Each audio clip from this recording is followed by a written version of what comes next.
là. Yeah!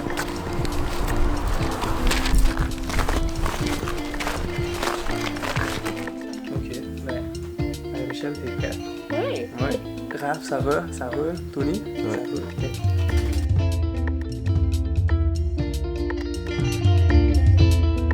Oui, bienvenue à Crac Bitume. C'est nos locaux, c'est ici qu'on travaille, une dizaine de personnes.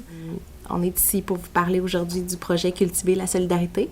C'est un projet qui a commencé en 2017. C'est une initiative du Regroupement des jardins collectifs de Québec. Il y a un guide qui a été produit, le guide Cultiver la solidarité, dans lequel il y a les éléments les plus pertinents qui ont été rassemblés. C'était vraiment pour que les informations se passent d'un employé à l'autre, parce que souvent dans les jardins collectifs, c'est des gens qui sont là pour un été, des fois 2, des fois 3 si on est chanceux. Pourrais-tu m'expliquer un peu plus précisément comment ça va se dérouler le projet des vidéos formations? On va reprendre les mêmes thématiques qu'on retrouve dans le guide. Fait que la promotion, l'accueil, l'intervention, la rétention et l'animation. Mais avant de commencer, j'aimerais parler de 3 notions de base.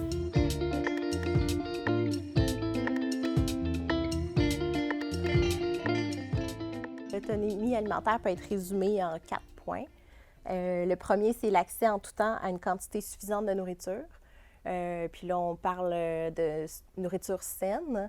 Puis quand on parle d'accès financier et géographique. Le deuxième point, c'est de pouvoir choisir en toute dignité et avec l'information nécessaire. C'est quelque chose qui s'acquiert par l'action collective et individuelle. Donc, les individus entre eux-mêmes ne pourront pas y accéder seuls. Ça prend l'intervention ou, dans le fond, le soutien des acteurs décisionnels. Et finalement, ça favorise le développement durable. Qu'est-ce que tu veux dire par développement durable?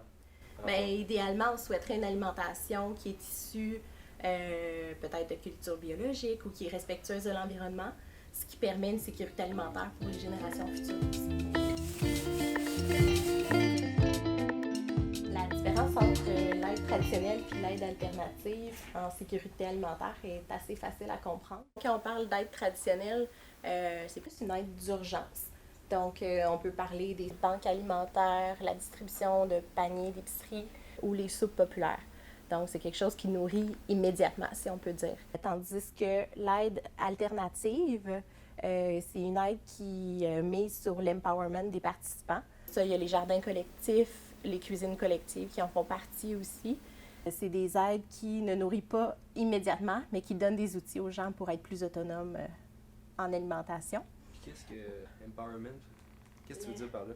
Bien, on peut le traduire par sentiment de compétence, que les gens sont capables de se prendre en charge. Par exemple, dans une cuisine collective ou dans un jardin, les gens peuvent apprendre à travailler en groupe, devenir plus à l'aise socialement, apprendre à suivre des horaires ou s'améliorer à suivre des horaires, à partager les tâches. Puis ça, bien, au final, ça n'aide pas nécessairement juste la sécurité alimentaire, mais ça peut aider la sécurité financière générale des gens. Parce qu'il y en a qui peuvent après retourner au travail ou mieux tenir un emploi.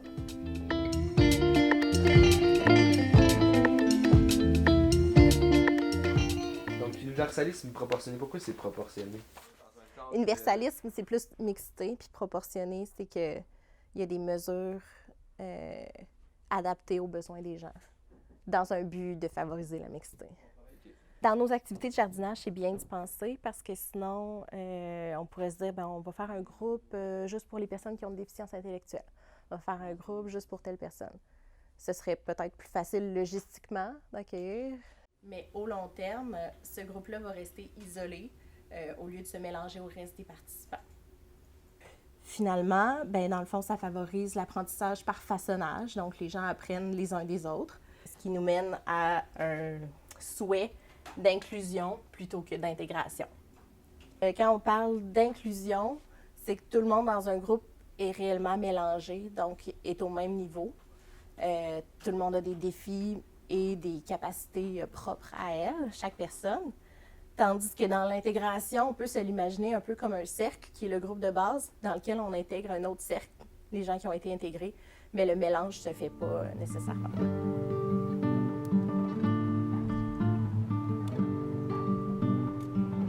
à l'extérieur du bâtiment Saint-Albert, juste à côté du potager Saint-Albert. C'est un de la dizaine des jardins collectifs de Craig-Bitume. Craig-Bitume, environ une dizaine de jardins, ça varie d'une année à l'autre. Mais dans le regroupement des jardins collectifs, il y a une vingtaine de jardins dispersés au travers de la ville de Québec. OK. Puis un jardin collectif versus un jardin communautaire, y a-t-il une différence? Oui, il y a plusieurs différences. Chacun a ses avantages, ses inconvénients. Un jardin communautaire, chacun a son lot. Donc, chacun a son propre espace. Il jardine comme il veut, il va à l'heure qu'il veut, il plante ce qu'il veut. L'inconvénient, c'est que toute la responsabilité incombe à cette personne-là. Donc, si elle part en vacances, un moment donné, durant l'été, il faut qu'elle trouve quelqu'un pour venir arroser ses plantes. Son retour de légumes va être proportionnel à son niveau d'énergie, disons. Tandis que dans un jardin collectif, tout le monde jardine le même espace. La plupart du temps, il y a un animateur ou une animatrice horticole qui est là pour aider. Puis, les tâches sont partagées entre tout le monde. Les défis, c'est que tout le monde doit s'entendre sur qu'est-ce qu'ils vont cultiver ensemble. Mais ça se passe bien.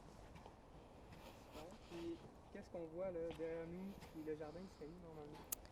Le jardin est juste là. On ne le voit pas beaucoup en ce moment avec la neige, mais on peut voir quelques bacs qui sortent, des bacs hors sol. Merci d'avoir écouté la capsule d'introduction. Dans la prochaine capsule, on va parler d'accueil et des barrières d'accès. Super. Excellent. Ouais, tu peux y aller.